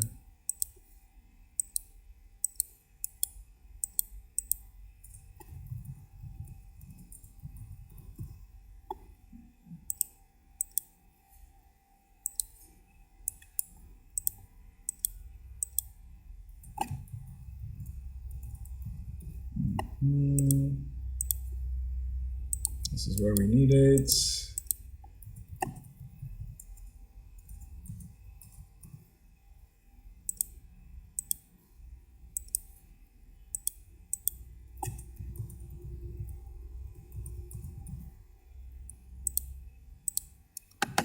Okay, so now what we're going to do is we're going to bake our Emit, and let's see what that looks like. All right, so dress 5, 2, but you can see dress 4 has these, so we can save it. Now we can also save the one for dress 3. Okay, but yes, we're not going to be using this, all right? Or you know what, let's just go ahead and use it just for fun. We can always remove it in IMVU. So the last thing I want to show you is how you can set up your textures directly here, all right? So that you can neglect the effects of the principled BSDF. So let's come back to dress 1, where things are a bit less complex. What you're going to do is you're going to, with the principled BSDF, just press backspace. And then now you're going to change this to the diffuse for dress 1 and then connect this. All right, so you can see it's a lot more richer. Then you are going to connect the normal. So you're going to add another image texture. All right, select dress 1's normal. Okay, dress 1 doesn't really have a normal. We'll do this when we get to, but we can connect dress 1 shine, although IMVU doesn't read directly from an FBX, the glossy that I have seen. Maybe it does in a way that I haven't seen, but I know it reads the diffuse and the normal. I don't know about the emission, but it doesn't read your glossy. But let's just add our glossy so we have the full scope of our texture. Yeah, so that's image texture. The dress 1 gloss, shine rather, but because we're going to be plugging it into roughness, so it doesn't give us exactly, so it doesn't give us something like this, we're going to use Shift+A, invert color. All right, so we're going to do similar for other textures. So let's do that for dresses 2 and 3. All we just need to do is change this to 2 shine and connect to the roughness. 2 is at the back. And then the diffuse, we are going to connect the dress 2 diffuse to the base color. All right. Then we're going to do this for 5. Delete this, backspace this, also backspace this one. exactly. And now we're going to paste. Dress 5 shine, we connect to its roughness. And we also connect this diffuse, but we change this to the diffuse for dress 5. And now, all right, so you can see all the beautiful detail. Let's have a quick preview. Hold on, we need to select the one. Exactly, we need to select this one.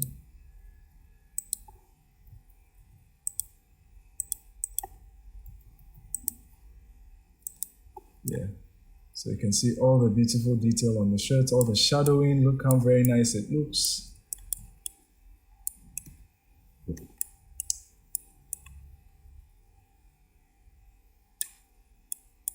Very, very beautiful top.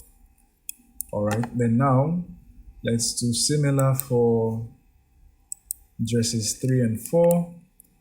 So because we now have an emission map, all right, we're going to disconnect all of these, everything we're disconnecting from. All right, we don't even need these per se anymore. Yep, we don't need these. We don't even need the roughness anymore, no? So we can delete everything. We can delete everything besides this. Press X. And then we're going to connect this to the emit in both the strength and color. Then we're going to add image textures for the diffuse. So that's dress 2's diffuse, dress 3's diffuse to the base color.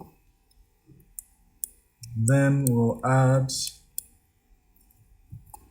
image texture. We're going to, no, not there, please. Not there, please. Shift A, image texture. We're going to add one for dress 3's shine. But remember to invert. Use your invert node so it's not shiny on the wrong side. So invert color. And then just, as I said, IMVU doesn't read this directly. All right. So yeah. And then we have the normal, because dress 3 has a normal. Image texture again. Now when connecting your normal, let's do dress 3 normal, yeah. When you're connecting your normal, you're going to want to introduce, let's move these away. You're going to want to introduce what's called a normal map node, okay, in between the two of them. Yeah, so that connects the color and it converts it to I actually should change this to non-color. Yeah, so that it works properly. Then we're just going to copy this exact same setup to dress 4. Delete everything in dress 4. Paste these. We're going to use dress 4 as normal. And then we're going to connect it to the normal. All right, so that's just going to give us a bit of detail there. Non-color.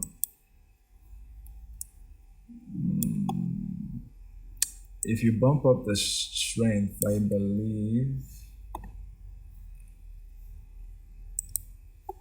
Exactly. So let's put this back on 1. Yeah, you can see the bumps. All right. Then we're going to change this to dress 4's emit. Dress 4 emit in both the emission color and strength.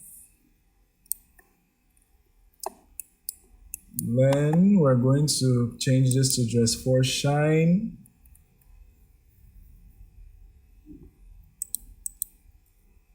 Dress 4 is shine. Still with the invert, yep, in the roughness, and then connect this to the diffuse, and then we're going to change this to dress for diffuse.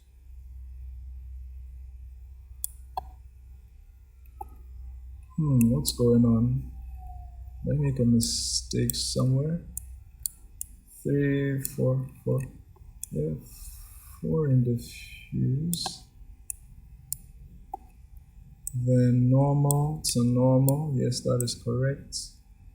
Emit to emit strength. Yep, that is correct. So what's going on with you? Oh, okay. You haven't been connected to the strength as well. All right, okay, so yep, select that. And then select this, and now let's have a look at it. Hold on, it's still for dress 3. I didn't select this. It takes a while, this thing.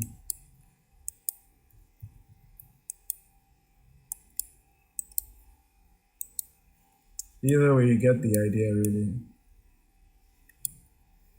You get, or hold on. I think it's the last connected thing to the node. Hold on. All right. So this is what it's going to look like in IMVU.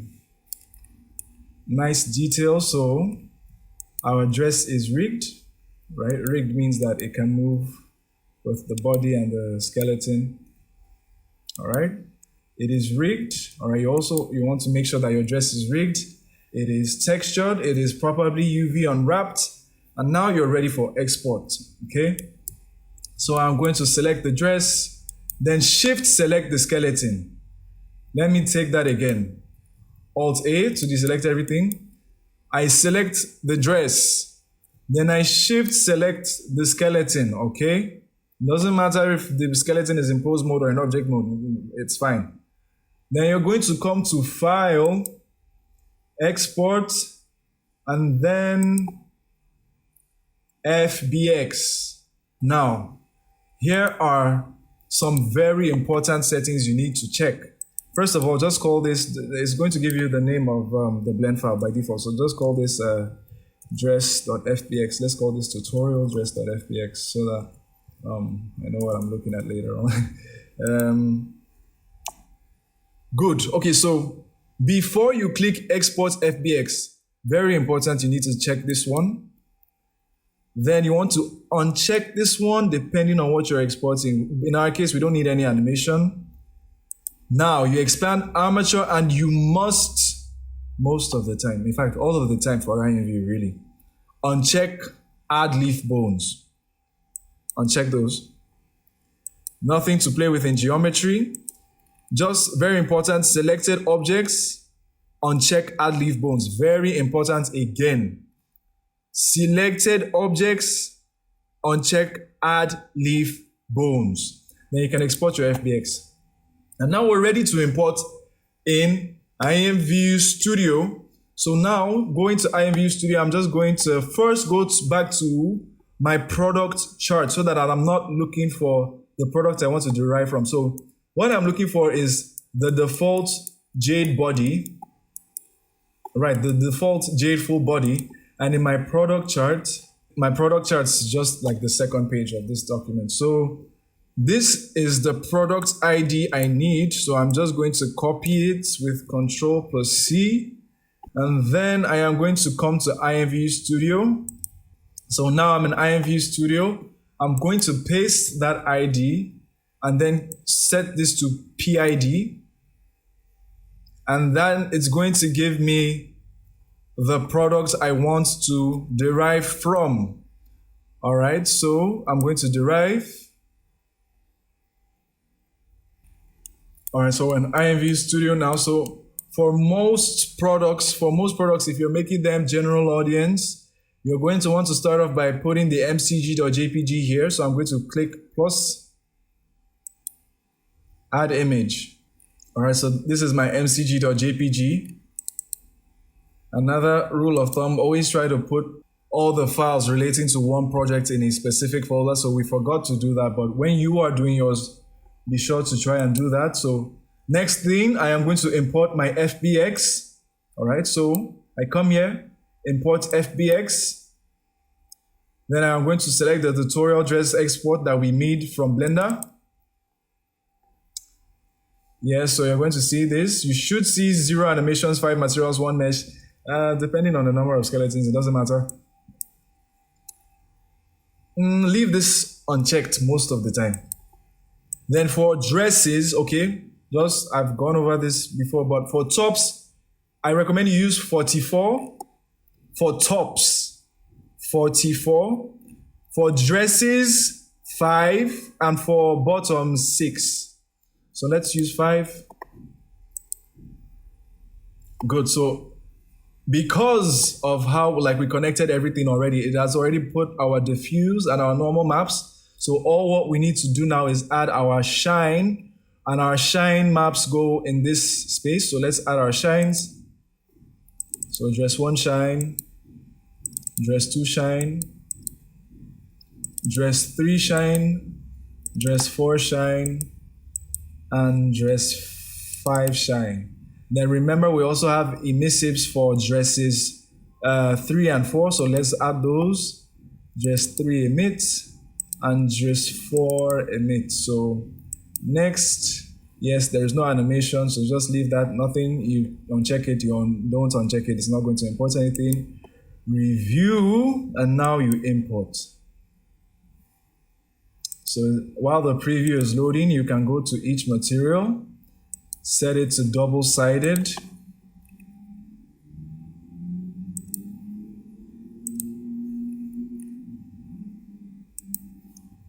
For materials 42, which is dress 3, you can turn on the emission.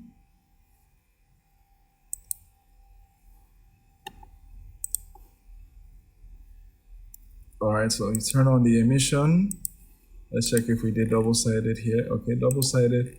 And then lastly, double-sided for this one. And then here's the final preview of all the textures and everything together.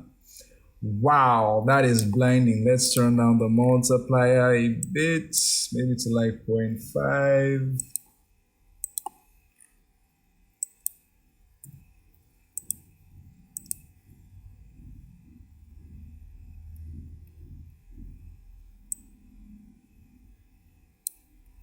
Well, it's a bit better. Let's go all the way to 0.1.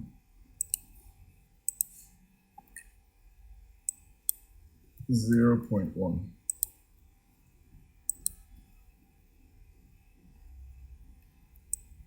Yeah, that's a lot better.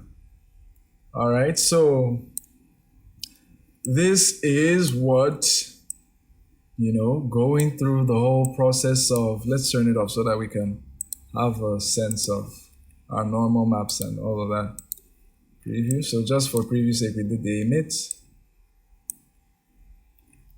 Oh yeah, so you can see the effect of our normal maps, our shine maps, our diffuse textures as well. So this is just how to go about making 3D clothing for the Jade body. Obviously, the shape doesn't have to be a dress like this.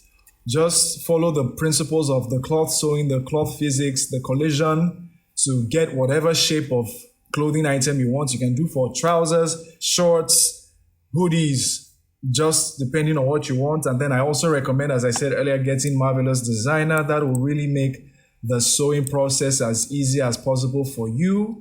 And yes, also you can go over the processes we did to get our maps in order. I thank you for watching this tutorial. Should you have any questions, just be sure to leave them in the comment section. I'll be sure to look out for them and respond. If you found this tutorial helpful as well, be sure to leave a like and then subscribe also for more tutorials and videos like this in this light. Thank you again for watching, and I'll see you in the next one.